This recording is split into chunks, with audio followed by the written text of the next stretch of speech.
ഹരിശ്രീ ഗണപതയെ നമസ്തു. നക്ഷത്രജാലത്തിലേക്ക് പ്രിയപ്പെട്ടവരെ സ്വാഗതം ചെയ്യുന്നു. അതിനു മുന്നേ ഒരു കാര്യം പറയട്ടെ, ചാനൽ ആദ്യമായിട്ടാണ് കാണുന്നതെങ്കിൽ സബ്സ്ക്രൈബ് ചെയ്യാൻ മറക്കാതിരിക്കുക. തൊട്ടടുത്തുള്ള ബെൽ ബട്ടൺ കൂടി അമർത്തുക. ഇന്ന് നമുക്ക് നക്ഷത്രജാലത്തിലൂടെ അവിട്ടം നക്ഷത്രത്തിൽ ഈ ജൂലൈ ഓഗസ്റ്റ് മാസത്തിൽ സംഭവിക്കുന്ന മാറ്റങ്ങളും ഗുണദോഷങ്ങളും നോക്കാം. ധനസ്ഥിതി മെച്ചപ്പെടും. അനുഭവഗുണം കൂടുതലായിട്ടുണ്ടാകും. വാക്കും പ്രവൃത്തിയും ഫലപ്രാപ്തിയിൽ എത്തിച്ചേരും. സ്വന്തം നിലനിൽപ്പിൽ നോക്കാതെ മറ്റുള്ളവരെ സഹായിക്കാൻ ശ്രമിക്കുന്നത് മൂലം കഷ്ടനഷ്ടങ്ങൾ ഉണ്ടാവാനിടയുണ്ട്. ഭൂമി സംബന്ധമായ ചില പ്രമാണങ്ങൾ കൈവശം വന്നു ചേർന്നതാണ്. എടുത്തുചാട്ടങ്ങൾ ദോഷഫലമുണ്ടാക്കും. യാത്രകൾ സന്തോഷകരമായി ഭവിക്കും. വ്യവഹാരങ്ങളിൽ വിജയമുണ്ടാകും. ജോലിയിൽ സ്ഥിരതയുണ്ടാകും. ശരീരത്തിൻ്റെയും മനസ്സിൻ്റെയും ക്ഷീണം വർദ്ധിക്കും. പരാജയത്തെപ്പറ്റി ചിന്തിക്കാറില്ല, എന്നാൽ വരവിനേക്കാൾ ചിലവ് അധികരിക്കും. എല്ലാത്തിനെയും മനസ്സംയമനം കൊണ്ട് നേരിടും.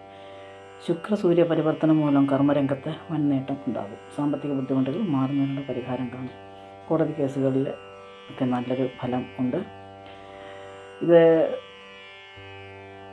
ജാതകവശാൽ കാണുന്ന കാര്യങ്ങളാണ് ഈ പറയുന്നത്. ഭാഗ്യതാരകത്തിൻ്റെ അനുഗ്രഹം കൊണ്ട് സന്താനങ്ങൾക്ക് ജീവിതമാർഗമുണ്ടാകും. ജീവിതത്തിൽ കൂടുതൽ ഉയർച്ചയുണ്ടാകും. കർമ്മസ്ഥാനത്തുള്ള വ്യാഴം ഗുണഫലങ്ങൾ പ്രദാനം ചെയ്യും. അപ്പോൾ വ്യാഴദശയാണിപ്പോൾ ഏകദേശം പൊതുവായിട്ട് നോക്കുമ്പോൾ.